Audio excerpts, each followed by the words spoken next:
Hello friends, welcome to AQ ज्ञान। तो आज हम स्टार्ट कर रहे हैं 4 अगस्त का 4 अगस्त का आपका एडिटोरियल और हिंदू एनालिसिस। तो इसमें जो हिंदू एनालिसिस में हम देखेंगे जो इम्पोर्टेंट न्यूज़ हैं आज के पेपर में। जो जिस न्यूज़ को हम कवर करेंगे उसका मैंने डिस्क्रिप्शन में लिंक दिया है, कौन कौन सा न्यूज़ हम इसमें कवर करेंगे और उसका डिटेल में एनालिसिस होगा इसमें। और अगर आपने इस चैनल को अभी तक सब्सक्राइब नहीं किया तो जरूर सब्सक्राइब कर लें। तो हम स्टार्ट करते हैं एनालिसिस। पहला न्यूज़ है आपका, पलानी स्वामी रिजेक्ट्स 3 लैंग्वेज फार्मूला। तो ये बेसिकली नेशनल एजुकेशन पॉलिसी जो गवर्नमेंट ने अभी रिलीज किया है, ड्राफ्ट प्रपोज किया पॉलिसी, नेशनल एजुकेशन पॉलिसी 2020। तो इसमें जो है 3 लैंग्वेज फार्मूला को रखा गया है। इस एनईपी क्या है इसको हमने डिस्कस किया है लास्ट 2-3 हिंदू एनालिसिस वीडियो में, तो उसको आप देख सकते हैं डिटेल में कि क्या है इसका, क्या क्या प्रोविजन है इसमें, काफ़ी इंपॉर्टेंट आपके लिए। तो इसमें जो 3 लैंग्वेज फार्मूला रखा गया है जिसको कि साउथ साउथ स्टेट्स मिली मिली तमिलनाडु जो उसको अपोज कर रहा है। तो ये जो पहले भी यहाँ पे जो अब हिंदी लैंग्वेज को लेकर के प्रोटेस्ट हुआ है, स्पेशली तमिलनाडु में। वहाँ पे बेसिकली रिजेक्ट कॉन्स्टिट्यूशन, वहाँ के लेजिस्लेचर ने 3 लैंग्वेज पॉलिसी को रिजेक्ट भी किया है पहले। और उसके बाद 2 लैंग्वेज पॉलिसी को यहाँ पे अडॉप्ट किया गया था। हिंदी हिंदी को यहाँ पे should not be imposed on people in non Hindi speaking states. तो ये बहुत ही पहले से शुरू से चला आ रहा है आफ्टर इंडिपेंडेंस प्रोटेस्ट है साउदर्न स्टेट्स का कि हिंदी को इम्पोज नहीं किया जाए हम लोग पर। बेसिकली आपको जो एग्जाम के पॉइंट ऑफ जानने की जरूरत है, पहला तो है एनईपी क्या है, ये हमने डिस्कस किया पहले वीडियोस में, तो उसको आप देख सकते हैं। नया एजुकेशन पॉलिसी क्या है, किस रिपोर्ट पर है, इसमें क्या क्या मेन मेन पॉइंट्स हैं। तो अब हम आते हैं 3 लैंग्वेज फार्मूला क्या है। ये बहुत बार न्यूज में आता है। तो 3 लैंग्वेज फार्मूला मतलब ये है कि 3 लैंग्वेजेस जो है वहां पर उस चीज को रखा जाएगा हर स्टेट में पढ़ाने की पर्पज से, बेसिकली एजुकेशनल और पर्पज से। इसमें क्या है आपका, 2 लैंग्वेज तो हो गए हिंदी इंग्लिश, तीसरा वहाँ का रीजनल लैंग्वेज हो गया। तो मेन जो प्रोटेस्ट है वहाँ के लोगों का, साउदर्न स्टेट्स का, कि हिंदी जो है हम पे इम्पोज नहीं किया गया है, हम 2 लैंग्वेज फार्मूला को मानते हैं। 2 लैंग्वेज फार्मूला क्या है भाई? 2 लैंग्वेज फार्मूला हो गया कि एक तो इंग्लिश और वहाँ का उनका रीजनल लैंग्वेज, हिंदी को नहीं। इसमें पहला लैंग्वेज हो गया होता है मदर टंग, जो कि 5 क्लास या उससे छोटे बच्चों को पढ़ाने के लिए मतलब आप गवर्नमेंट कहती है कि आप मदर टंग में उनको सिखाइए उनके अपनी भाषा में, ताकि वो अच्छे से समझ सके।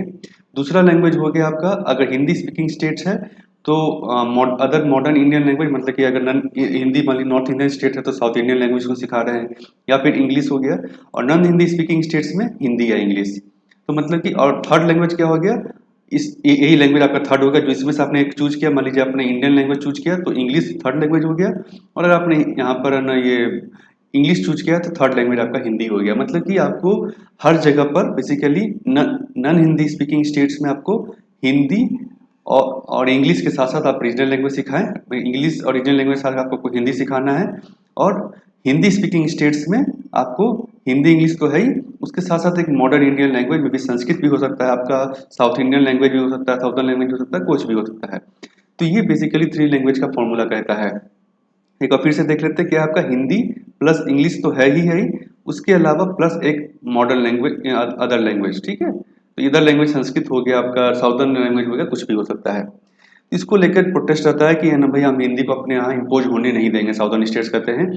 इशू क्या क्या है, पहली बात तो ये है कि है ना, not ready to teach Hindi and Hindi speaking states did not include any south Indian language. तो ये भी है कि हिंदी स्पीकिंग स्टेट जो है नॉर्थ इंडियन स्टेट, वो बेसिकली संस्कृत को रखते हैं, लेकिन साउथर्न लैंग्वेज जैसे कि आपका तमिल हो गया इसको नहीं रखते हैं, कन्नड़ हो गया इसको नहीं रखते हैं अपने अपने करिकुलम में।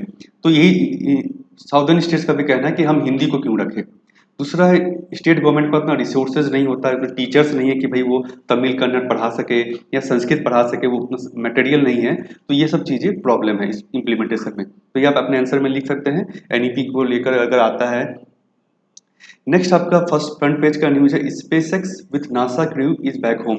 तो स्पेस एक्स ने जो कुछ पहले जो है आपका एक ना क्रू को भेजा था, कुछ नासा के क्रू को अर्थ से बाहर अपने स्पेसक्राफ्ट में।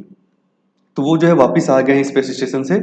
तो ये बहुत ही सक्सेसफुल एक्सपेरिमेंट रहा है, first commercially built unoperated air spacecraft. तो ये जो स्पेसएक्स आप नाम सुन रहे हैं, ये प्राइवेट कंपनी है। ये इसने जो है मॉड्यूल तैयार किया था, जो जो वो एस्ट्रोनॉट को स्पेस स्टेशन लेके गया था, वापस लेके आया। तो एक बहुत ही सक्सेसफुल एक्सपेरिमेंट रहा है कि प्राइवेट पार्टिसिपेशन भी हो सकता है स्पेस एक्सप्लोरेशन में, जो अभी तक नहीं देखा जाता था।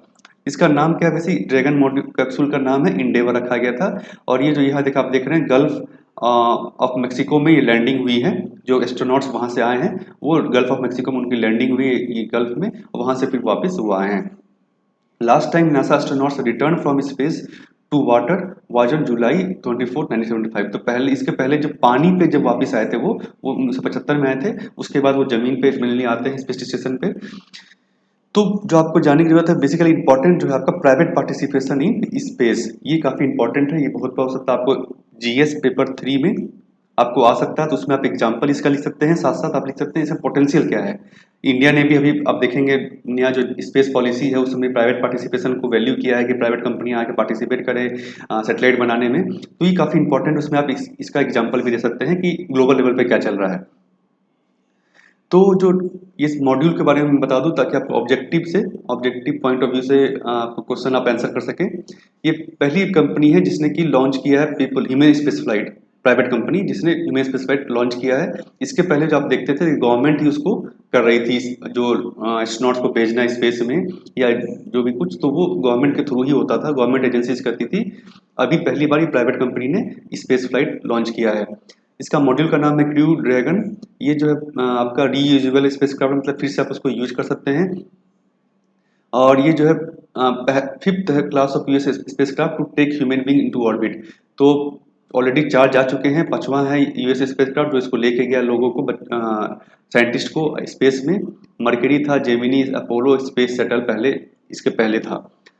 इसमें जो रॉकेट जो इसको लेके गया, इस ड्रैगन मॉड्यूल को रॉकेट एक लेके जाता है, जैसे आप जानते हैं, वो है फाल्कन 9 उसका नाम था। ये भी जो है स्पेसएक्स जो प्राइवेट कंपनी है उसने बनाया था। ये मिशन का नाम था आपका डेमो 2 मिशन। और तो ये मैंने रखा स्पेस टूरिज्म। ये जो आपका, अगर आपको आंसर आता लिखने के लिए कि प्राइवेट सेक्टर पार्टिसिपेशन का क्या इंपॉर्टेंस है, स्पेशली इंडिया के रेस्पेक्ट में, अगर हम मांगा जाए आपसे आंसर और उसका क्या पोटेंशियल है, तो उसमें आप स्पेस टूरिज्म को जरूर दें कि अगर प्राइवेट पार्टिसिपेशन होता है तो स्पेस टूरिज्म, जैसे कि लोग अगर स्पेस में जाना चाहते हैं तो उसको वो जा सकते हैं इस टूरिज्म के थ्रू, जो रेवेन्यू काफ़ी आएगा स्पेशली गवर्नमेंट को। ऊपर से जो कंपटीशन अभी बढ़ रहा है डिफरेंट कंट्रीज में स्पेस को लेकर के, स्पेस कंपटीशन जो है उसमें जो इंडिया आगे बढ़ सकता है अगर वो प्राइवेट सेक्टर पार्टिसिपेशन इसमें अलाउ करे और बिजनेसेस को अलाउ करे स्पेस टूरिज्म, जैसे कि स्पेस एक्स ने स्टार्ट किया है। तो ये आपका ऑब्जेक्टिव सब्जेक्टिव दोनों है, जीएस पेपर 3 में काफी इंपॉर्टेंट है आपके लिए। आगे हम बढ़ते हैं इसमें। नेक्स्ट आपका एडिटोरियल पे हम आते हैं। पहला एडिटोरियल है year on article 370 and Kashmir myth making. तो ये बेसिकली जो एक साल पहले आर्टिकल 370 और 35 को हटा दिया गया था, जम्मू कश्मीर स्टेट्स को बाइफरकेट करके यूनियन टेरिटरी बनाया गया था, लद्दाख और जम्मू कश्मीर यूनियन टेरिटरी। उसका बेसिकली इन्होंने एक एनालिसिस किया, बताया कि ये जो है मिथ के बेसिस पर, मतलब कि जो मिथ था कि आर्टिकल 370 जो है उसके कारण कश्मीर का डेवलपमेंट नहीं हो पा रहा है, वहाँ मिलिटेंसी है, ये मिथ लोगों में था अभी तक, जो कि गलत है, मिथ एक तरह से सही नहीं है। तो इसके बारे में उन्होंने बताया article article 370 was root cause of terrorism in Jammu Kashmir. तो ये जो बेसिकली उस समय होम मिनिस्टर ने कहा था या गवर्नमेंट का जो कहना है, तो ये इन्होंने कहा कि बेसिकली इसका कोई एविडेंस नहीं है, मिथ है ये। 370 ऐसा कुछ भी प्रमोट नहीं करता है। The little material basis to it. Neither was 370 Article 370 responsible for terrorism in the valley, nor has its removal ensured a reduction of terrorism. तो इसके रिमूवल के बाद भी जो है टेररिज्म कम नहीं हुआ है एक साल में। तो इसीलिए 370 को जिम्मेदार ठहराना टेररिज्म के लिए गलत होगा। continues to remain very much part of the solution Kashmir कॉन्डोरम। तो ये सॉल्यूशन का पार्ट था आर्टिकल 370 जिसमें कश्मीर को स्पेशल स्टेटस दिया गया था। Provision is also held responsible for ruining Jammu Kashmir, stalling its development and preventing proper healthcare and blocking industries। तो ये भी कहा जाता था पहले कि 370 के कारण जो क्या हो रहा है वहाँ पे जो जम्मू कश्मीर खराब हो रहा है, डेवलपमेंट वहाँ पे नहीं हो रहा है, प्रॉपर हेल्थ केयर वहाँ पे नहीं है, इंडस्ट्रीज वहाँ नहीं आ पा रही है। तो ये सब कारण बताया जा रहा था, आर्टिकल 370 को इसके लिए रिस्पॉन्सिबल बताया जा रहा था। आर्टिकल 370 क्या है, उसके अलावा आर्टिकल 35, 370, 35A और जम्मू कश्मीरी ओएनएस बिल जो था आपका, इन सबको मैंने आपको प्रीवियस आर्टिकल में कवर किया वीडियो में। यहाँ पे आपको कार्ड में जो है उसका लिंक मिल जाएगा, डिस्क्रिप्शन में भी आप उसका लिंक दे सकते हैं। उस वीडियो को जरूर देखें, आपको पता चलेगा आर्टिकल 370 क्या है, आर्टिकल 35 क्या है और जम्मू कश्मीरी ऑर्गेनाइजेशन बिल जो है वो क्या है, इनके बारे में जरूर जानें। उसके अलावा इन्होंने reason for under performance of the educational and health sector in Kashmir is not 370। तो ये 370 के कारण नहीं है, वाइल प्राइवेट एंटरप्राइज वहाँ पे बिजनेस सेटअप कर सकते थे लीज लैंड लेकर के, लैंड जो ऑक्यूपेशन था वो लीज पे ले सकते थे, और लेकिन पब्लिक सेक्टर जो कंपनियां थी वो आसानी से स्टेट्स में अपना इंडस्ट्री लगा सकती थी, पहले भी आर्टिकल जब 370 था तब भी इसमें कोई दिक्कत नहीं था। Private investor did not set up shop in Kashmir due to militancy के कारण जो है बेसिकली इंडस्ट्रीज नहीं आ रही थी, प्राइवेट इंडस्ट्रीज, जो कि अभी भी वो बेसिकली 3070 या 35 एक उसका कारण नहीं था, बल्कि मिलिटेंसी उसका कारण था कि वहाँ जो अनरेस्ट था, जो टेररिस्ट अटैक होता था, उसके कारण प्राइवेट कंपनियां वहाँ इन्वेस्ट करने से झिझकती थी। तो अभी भी मिलिटेंसी जो है वहाँ पर। उसके अलावा यहाँ कहा जाता था कि भाई जम्मू कश्मीर को बहुत सारा फंड मिला न्यू दिल्ली में, जिसके कारण वो अच्छा कार्य पा रही है। इसमें यहाँ पे राइटर का कहना है कि भाई वहाँ पे जम्मू कश्मीर में भी कुछ टैक्स जो है कलेक्शन होता है, और उसके अलावा जो जम्मू कश्मीर का स्टेटस जो स्पेशल कैटेगरी स्टेटस, ये और भी बहुत सारे स्टेट्स को मिला है। अगर नॉर्थ ईस्ट की बात करें या बाकी जो हम स्टेट्स की बात करें तो बहुत सारे स्टेट्स का आप देखेंगे स्पेशल कैटेगरी है, जिसके कारण उनको फंड मिलता है। तो जम्मू कश्मीर एक एक्सेप्शन नहीं है। It's well being not necessary as a result of New Delhi economic packages. तो ये यहाँ पे राइटर ने कहा है। उसके अलावा उसके अलावा तीसरा जो मिथ कहा जाता है कि development can defeat militancy and insurgency. तो कहने का अर्थ है कि जो डेवलपमेंट अगर होगा तो मिलिटेंसी और इंसर्जेंसी जो है खत्म हो जाएगी। ये लोगों का मानना है, गवर्नमेंट का मानना है, जो इन्होंने मिथ कहा बेसिकली, कि वो गलत धारणा है। कश्मीर कन्फ्लिक्ट जो है वो सिर्फ इसके कारण नहीं, उनका कन्फ्लिक्ट जो है वो बहुत सारे प्रॉब्लम के कारण है। पहला हिस्टोरिकल ग्रीवेंसेस, जब आज़ाद हुआ जो उस समय का है।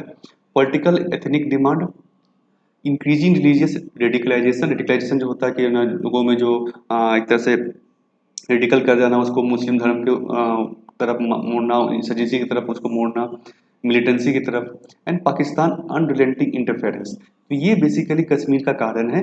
कश्मीर का कारण जो स्टेटस है वो सिर्फ डेवलपमेंट नहीं है, कश्मीर प्रॉब्लम डेवलपमेंट से प्रॉब्लम नहीं है उसका, बेसिकली और भी बहुत सारे इसमें कॉम्प्लेक्स इशू है ये।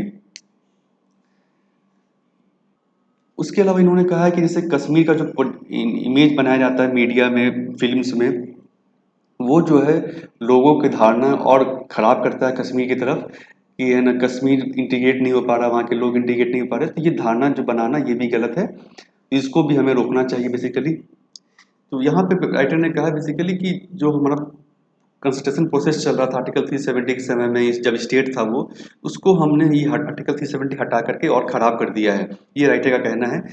यहाँ पर उन्होंने कहा कि has the removal of special status brought Kashmir close to India, reduce the sources of extremism and separatism and undermine Pakistan influence in the valley। तो ये उनका पूछना है कि भाई जो हमने एक साल में हटाया था, क्या एक साल में कश्मीर इंडिया के साथ ज़्यादा इंटीग्रेट हुआ है, क्या एक्सट्रीमिज्म और सेपरेटिज्म हट गई है वहाँ से, या पाकिस्तान का इन्फ्लुएंस हट गया है। तो ये सब बेसिकली तो एक तरह से इंस्पेक्शन करने को कह रहा है राइटर कि भाई जो हमने आर्टिकल 370 हटाया, ये कह कह कि वहाँ पे नॉर्मेंसी आएगी, वहाँ पे डेवलपमेंट होगा, तो क्या वो हो रहा है कि नहीं हो रहा, ये हमें देखने की ज़रूरत है, फीडबैक लेने की एक तरह से ज़रूरत है। तो बेसिकली यही यहाँ पे यही इस आर्टिकल में जो आपका है कि आर्टिकल 370 जो है, आर्टिकल 370 का क्या रोल था, और इसको बताया गया कि आर्टिकल 370 का हटाना जो एक तरह से निगेटिव इम्पैक्ट वहाँ पे लाया है कश्मीर में, और ये सही नहीं है। हमें देखने की ज़रूरत है क्या इसको हटाने से एक साल में कुछ चेंजेस आए हैं या नहीं आए हैं। अगर नहीं आए हैं कुछ चेंजेस, तो हमें वापस प्रीवियस प्रोसेस पे चले जाना चाहिए। तो ये बेसिकली इस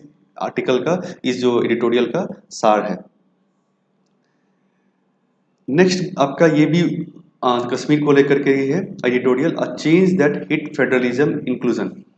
तो ये जो बेसिकली उसी चीज़ को लेकर के बताया गया है। तो बेसिकली उन्होंने बताया कि जो रीऑर्गेनाइजेशन हुआ था एक साल पहले, जो स्टेट को हटा के हमने यूनियन टेरिटरी बनाया था, इट वुड लीड टू, कहा गया था कि उससे ग्रेटर इंटीग्रेशन होगा, जो हमने पिछले आर्टिकल में भी देखा अभी एडिटोरियल में, कि जम्मू कश्मीर जो है इंडिया के साथ ज़्यादा जुड़ेगा इसके कारण। तो यहाँ पे इमोशनल एस्पेक्ट्स को हमने भूल गए, इमोशनल एस्पेक्ट्स जो है जुड़ाव का इंटीग्रेशन, इमोशनल इंटीग्रेशन जो है वो हम इसको नहीं कर पाए हैं। इसके कारण जो बेसिकली पहले बताया जाए कि जो कंटिन्यू हम डिटेंशन किया गया है, पॉलिटिकल प्रिजनर्स जो हैं, पॉलिटिकल पार्टीज के लीडर्स जो उनको डिटेन किया गया है, हाउस अरेस्ट में है।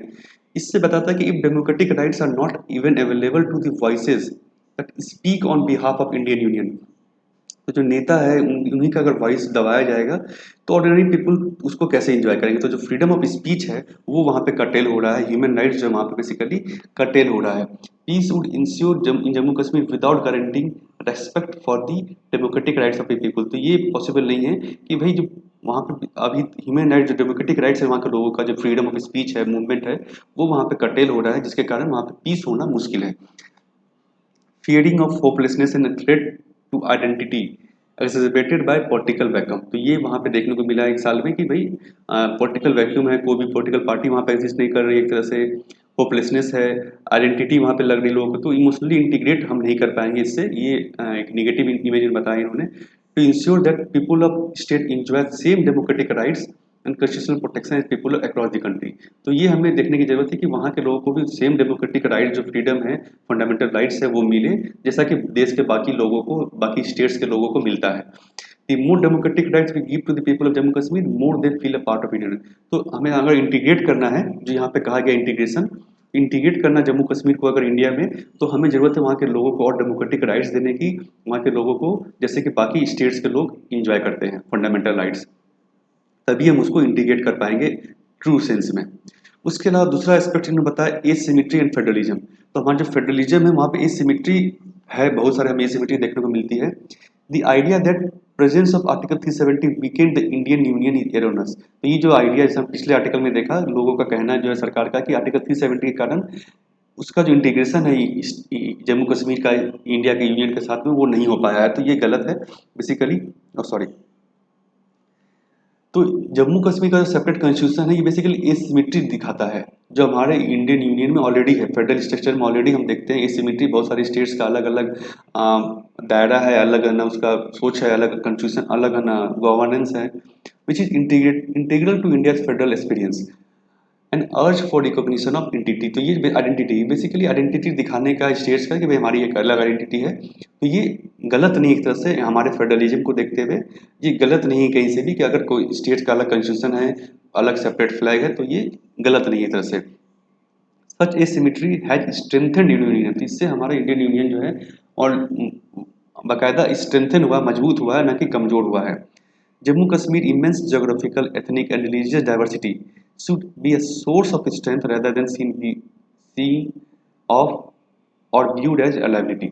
तो ये जो जम्मू कश्मीर का डाइवर्सिटी है, ज्योग्राफिकल डाइवर्सिटी है, एथनिक वहाँ कल्चर अलग है, रिलीजियस कल्चर अलग है, तो ये जो बेसिकली सोर्स ऑफ स्ट्रेंथ होना चाहिए, ना कि हम इसको लाइबिलिटी की तरह देखें। तो ये कहना है यहाँ पे राइटर का कि भाई हमें डाइवर्सिटी जो हमारे यूनियन में तो ऑलरेडी है, यूनिटी इन डाइवर्सिटी हम पढ़ते हैं, यूनिटी इन डाइवर्सिटी जो हम पढ़ते हैं, तो ऑलरेडी हमारे जो कॉन्स्टिट्यूशन में हमारे जो फेडरल स्ट्रक्चर उसमें डाइवर्सिटी तो ऑलरेडी है। तो वो एक कारण नहीं होना चाहिए कि भाई इंटीग्रेट हम नहीं कर पा रहे, वो एक कारण नहीं होना चाहिए किसी स्टेट्स को हटाने का, उसका डिग्रेड करने का।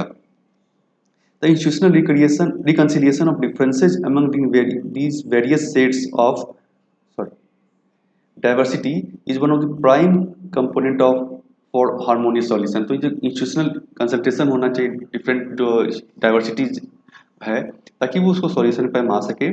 इट हैज, तो जो डिसीजन था अगस्त 5 का, it has only compounded the divide between Jammu Kashmir and rest of the country. तो ये राइटर का कहना है कि जो हमने स्टेट का हटा दिया 370, स्टेट को यूनियन टेरिटरी बना दिया, उससे सिर्फ जो डिवाइड था पहले ऑलरेडी वो और बढ़ गया है, वो डिवीजन और बढ़ गया है, न कि कम हुआ है।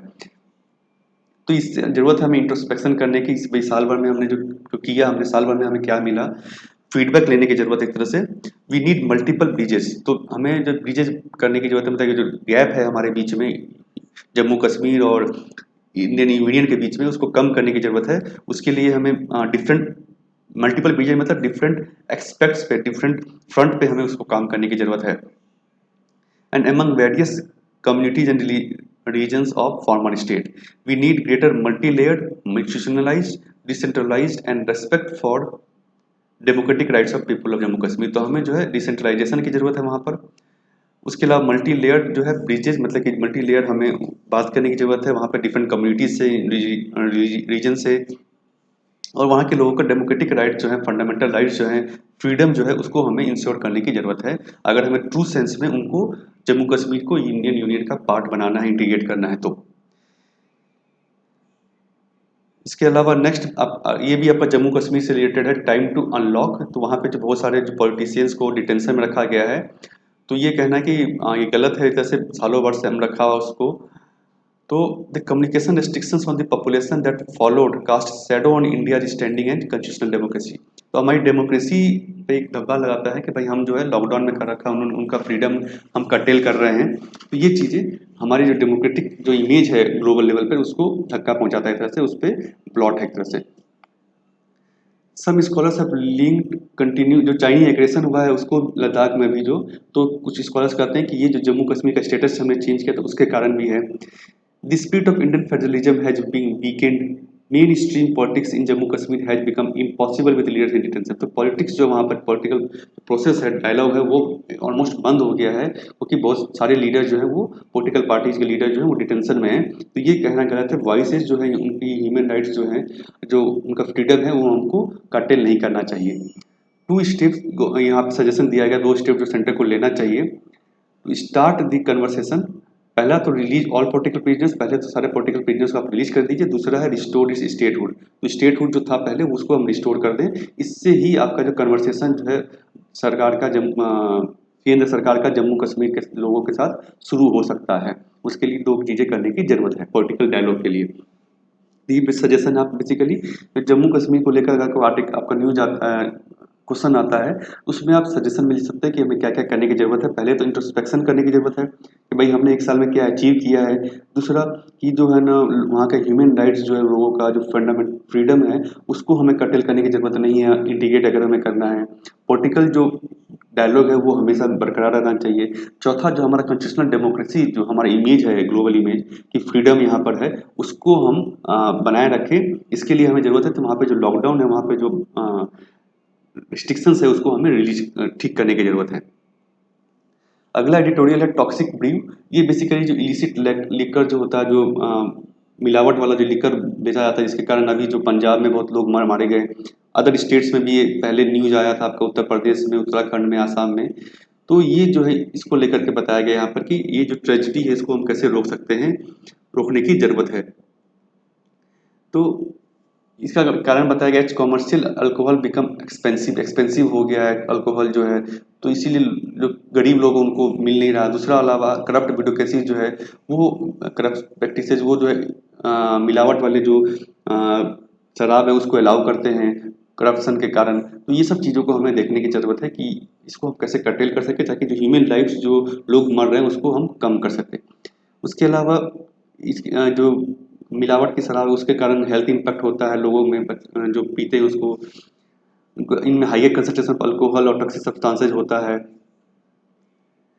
तो the availability of illicit spirits that contain lower alcohol levels combined with sustained public health campaign to wean people away from drinking alcohol and to warn them about effects of contaminant are key interventions। तो हमें क्या करने की ज़रूरत है, ये suggestion यहाँ पे स्पेसिफिकली लिखा है। ये जो शराब पीने से, जो मिलावट की शराब पीने से लोग मर जाते हैं, तो उसकी पहली बात तो है कि जो सही सब्सटेंस है, जो शराब जो है वो सही सब्सटेंस से बने, अल्कोहल लेवल उसमें कम हो। दूसरा है कि पब्लिक हेल्थ कैंपेन हमें चलाने की ज़रूरत है कि लोगों को जो ड्रिंकिंग हैबिट है उससे हम हटा सके, कम कर सके ड्रिंकिंग हैबिट को। तीसरा जो है आपका to warn about effect of contaminants. उसके अलावा जो कंटामिनेंट्स उसमें मिलाए जाते हैं जो मान लीजिए शराब में जो सही नहीं है उसको हमें वार्न करने की ज़रूरत है, उसको रोकने की ज़रूरत है। तो ये सब सजेशन है ताकि इसको हम रोक सके। उसके अलावा जो reduced immunity to viruses among those who are chronic alcohol consumers. तो ये जो कोविड के समय में देखा गया है कि जो जो रेगुलर शराब पीते हैं उनका जो इम्यूनिटी है बहुत कम होता है वायरस को लेकर के। तो इसको हम कैंपेन को कैसे चलाएं, this can be achieve through cooperation from community particularly from women group. तो वीमेन ग्रुप को हमको इन्वॉल्व करने की जरूरत है कि जो कैंपेन है कि शराब छोड़ने का, उसको ड्रिंकिंग हैबिट को कम करने का, उसके लिए वीमेन ग्रुप का हेल्प की हमें जरूरत है। The capability of health system in every district need to be raised to reduce the damage from ethanol through immediate simple detoxification therapies. उसके अलावा हमें जो हेल्थ सिस्टम हमारा उसको अपग्रेड करने की ज़रूरत है, ठीक करने की ज़रूरत है ताकि जो इमीडिएटली उनको कुछ इलाज किया जा सके। जो लोग जो मिलावट की शराब पीते हैं उनका जो बीमार होते हैं तो उनको इलाज किया जा सके ताकि उन डेथ रेट जो है कम हो सके। तो ये बेसिकली सजेशन क्या क्या है कि हमें कैंपेन एक तो है कि ड्रिंकिंग हैबिट को कम कर सके। उसके अलावा जो यहाँ पे जो गलत सामान मिलाया जाता है, मिलावट जो होता है उसको रोका जाना चाहिए, करप्शन को रोके। उसके अलावा जो पब्लिक हेल्थ सिस्टम को इम्प्रूव करने की ज़रूरत है ताकि जो इलाज सही से किया जा सके। नेक्स्ट आपका एडिटोरियल है the conservative challenge to Hindutva. तो ये बेसिकली जो अभी हिंदुत्व को लेकर बात किया गया है, सम अल्टरन जो है आपका, कि अभी क्या हो रहा है कि भाई जब यहाँ पे अगस्त 5 का जो इनॉग्रेशन है, इसमें बहुत सारे धर्मगुरु ने कहा है कि भाई ये दिन ठीक नहीं है, लेकिन जो है बीजेपी या फिर जो गवर्नमेंट है उसके साथ जा रही, उसी दिन इनॉग्रेशन कर रही है। तो ये इसमें बताया गया कि बेसिकली अभी जो क्या हो रहा है, चेंजेज हो रहा है कि भाई हिंदू जो कंजर्वेटिज्म है वो हट के बेसिकली रिलीजियस टेक्स्ट को हम एक तरह से, जो सब अल्टरन रिलीजियसिटी होता है आपका, D ritualisation of Hindu religion. तो डी रिचुअलाइजेशन मतलब रिचुअलाइजेशन जो होता था पहले कि भाई एकदम तंत्र मंत्र उससे करना है, उस रिचुअल को फॉलो करना है, वो अभी कम होता जा रहा है। उसको जो हम basically as per political situation उसको हम यूज कर रहे हैं। तो सब अल्टरन रिलीजियसिटी, सब अल्टरन मतलब हो गया आपका कि जो नीचे तबके के लोग हैं उनका जो कंसर्न है, जैसे कि दलित हो गया, जो सोशो इकोनॉमिक बैकवर्ड क्लासेज है, उनको देख करके रिलीजन रिलीजन को हम हिंदुत्व जो है मोड़ रहा है एक तरह से, उस हिसाब से चेंज हो रहा है। तो ये इसमें बेसिकली पूरे राइटअप में कहा गया है। ये उतना इम्पोर्टेंट नहीं आपके लिए, कि बेसिकली उसी के लिए कहा गया कि रिलीजन्स कैसे कैसे, पॉलिटिक और रिलीजन जो कैसे मूव कर रहा है, रिलीजियस प्रैक्टिसेस जो है पॉलिटिक्स के हिसाब से मूव कैसे कर रहा है। नेक्स्ट आपका है एडिटोरियल प्रॉफिटिंग ड्यूरिंग पैंडेमिक। तो ये बेसिकली जो है इन्होंने बताया है कि जो कैसे प्रॉफिटिंग हो रहा है, ओवर चार्जिंग लोग कर रहे हैं पैंडेमिक के समय में। शुरू में मास्क जो है बहुत महंगा बिक रहा था, प्राइवेट हॉस्पिटल हम देखें तो ओवर चार्जिंग कर रहे हैं लोगों को, पेशेंट्स को। उसके अलावा जो हम देखें आपका दवाइयाँ जो है काफ़ी महंगी बिक रही है आपका, जो तिगने तिगने चौगने दाम पर। एम्बुलेंस जो है वो काफ़ी महंगे रेट चार्ज कर रहे हैं। तो ये सब चीज़ें जो है बेसिकली ये बताया गया कि गवर्नमेंट को क्या करना चाहिए कि अगर कोई भी that would prevent the outbreak and spread of diseases, anyone disobeying the order would can be punished। तो ये जो गवर्नमेंट को डिजास्टर मैनेजमेंट एक्ट में करना चाहिए कि कोई भी अगर ओवर चार्जिंग कर रहा है उसको एक पनिशेबल ऑफेंस बनाया जाए और उसको बेसिकली पनिश किया जाए। तो ये बेसिकली यहीं पे यहाँ करना है ताकि जो ये सिचुएशन है अभी और लोगों को जो प्रॉब्लम हो रहा है उसको दूर किया जा सके। तो इसमें कुछ खास इंपॉर्टेंट नहीं है। नेक्स्ट आपका government issues draft policy to ramp up defence export. तो ये स्टडी जो ड्राफ्ट पॉलिसी गवर्नमेंट ने रिलीज किया था, defence production and export promotion policy, DPEPP 2020। तो ये बेसिकली कि डिफेंस प्रोडक्शन कैसे बढ़ाया जाए और डिफेंस एक्सपोर्ट को कैसे हम इम्प्रूव करें ताकि हमारा एक्सपोर्ट अच्छा हो, रिवेन्यू आए डिफेंस सेक्टर को लेकर के। and in a focused structure and significant thrust to defence production capability of the country. तो कंट्री का डिफेंस प्रोडक्शन जो उसको कैसे इंप्रूव करें फॉर सेल्फ रिलायंस, मतलब अपने लिए भी, हम अपने लिए भी बना सके जितना हमें हथियार चाहिए, और एक्सपोर्ट भी उसको हम कर सके ताकि हमें रिवेन्यू भी आए। तो इसको लेकर के ये आर्टिकल है। बेसिकली इंपॉर्टेंट आपके लिए उतना यही है कि क्या क्या पॉलिसी का मेनली गोल और ऑब्जेक्टिव है उसको हम ध्यान में रख लें। अगर आपको आंसर लिखने आता है इसमें, to achieve a turnover of 1,75,000 crore, ये इसका ऑब्जेक्टिव है, बेसिकली टारगेट है। कितना टर्नओवर हमें करना है 2025 तक, जिसमें से 35,000 करोड़ हम एक्सपोर्ट से कमाएंगे, एक्सपोर्ट सेक्टर में, in aerospace and defence goods के लिए। To develop a dynamic robust and competitive defence industry, defence industry को हमें डेवलप करना है, इंक्लूडिंग एरोस्पेस पे भी यहाँ ध्यान दिया गया है, नेवल शिप बिल्डिंग पे भी। To cater the needs of arm forces with quality product, ताकि जो आर्म फोर्सेज को जरूरत है हथियार की या जो सामान की, जो भी स्पेस एयरक्राफ्ट की या फिर शिप्स की, वो हम सप्लाई कर सके इंडिजीनियसली, इंडिया में ही हम उसको बना सके। Reduce dependence on import, import पे डिपेंडेंस जो उसको हम रिड्यूस करके, और मेक इन इंडिया जो है उसको और बढ़ाया जा सके। प्रमोट एक्सपोर्ट, एक्सपोर्ट प्रमोट कर सके and become part of the global defence value chain, ताकि डिफेंस जो एक्सपोर्ट्स होता है, डिफेंस जो ग्लोबल है आपका, उसमें हम भी पार्टिसिपेट कर सके अच्छे लेवल पर। Create an environment that encourage R&D, R&D increase करना चाहिए। रिवार्ड इनोवेशन, कोई इनोवेट करता है तो उसको रिवार्ड किया जाए। Creates an Indian IP ownership, intellectual property जो किसी ने मान इनोवेशन किया है तो उसको इंटेलेक्चुअल प्रॉपर्टी राइट्स दिया जाए। And promote a robust and self reliant defence industry. तो बेसिकली ये कि जो इंडिया में डिफेंस इंडस्ट्री को हम ग्रो करवाए ताकि जो हमारा ज़रूरत है और हम उसको भी मीट कर सके क्वालिटी प्रोडक्ट के साथ, और जो बाहर हम उसको एक्सपोर्ट भी कर सके ताकि रिवेन्यू आ सके और इंडिया का डिफेंस एक्सपोर्ट्स में, डिफेंस सेक्टर में और ग्रोथ हो। इसके अलावा नेक्स्ट आपका आर्टिकल है expression of opinion is not contempt. तो बेसिकली ये जो है प्रशांत भूषण और कुछ और लॉयर ने बेसिकली एक पिटीशन जारी किया है कि जो कंटेम्प्ट प्रोसीडिंग्स है उसको हटाया जाए, कोर्ट कंटेम्प्ट ऑफ कोर्ट जो है उसको हटाया जाए। ये सही नहीं है क्रिमिनल कंटेम्प्ट ऑफ कोर्ट। तो ये बेसिकली जो है कुछ दिन पहले प्रशांत भूषण ने 2 ट्वीट्स किए थे जिसके अगेंस्ट में सुप्रीम कोर्ट ने सुओ मोटो मतलब अपने आप ही जो है कंटेम्प्ट प्रोसीडिंग स्टार्ट किया था प्रशांत भूषण के अगेंस्ट में, क्रिमिनल कंटेम्प्ट। उसको लेकर के उसके बाद जो है यहाँ पर इन्होंने कुछ लॉयर ने बेसिकली प्रशांत भूषण ने और एनोराम और अरुण सूरी कुछ और जो जर्नलिस्ट हैं या फिर जो लॉयर है उन्होंने एक पिटीशन दायर किया कि इसको जो कंटेम्प्ट का लॉ है उसको हटा देना चाहिए, सुप्रीम कोर्ट को उसको हटा देना चाहिए। क्यों हटा देना चाहिए? बेसिकली ये जो है लॉ ऑफ कंटेम्प्ट जजेस के प्रोटेक्शन के लिए नहीं है, उसके अलावा जो फ्रीडम ऑफ स्पीच जो है उसको ये रिस्ट्रिक्ट करता है। कंटेम्प्ट कोई भी फ्रीडम ऑफ स्पीच के अगेंस्ट जाता है ये कंटेम्प्ट ऑफ कोर्ट, तो इसीलिए इसको हटा देना चाहिए। Contempt could not be placed into service to stifle bona fide criticism. तो बोनाफाइड क्रिटिसिज्म अगर कोई सही क्रिटिसिज्म कर रहा है सुप्रीम कोर्ट का या जजेस का किसी चीज़ का, उसको हमें देखना चाहिए पॉजिटिव नज़र से, ना कि उस पर आवाज़ को हमें दबानी चाहिए। तो कंटेम्प्ट क्या है? बेसिकली कंटेम्प्ट अगर हम बात करें तो कंटेम्प्ट जो है 2 तरह का होता है आपका। एक सिविल कंटेम्प्ट हो गया आपका, दूसरा आपका है क्रिमिनल कंटेम्प्ट। क्रिमिनल कंटेम्प्ट, तो ये 2 कंटेम्प्ट है। ये बेसिकली एक्ट है एक तरह से, criminal court of contempt of court act है आपका।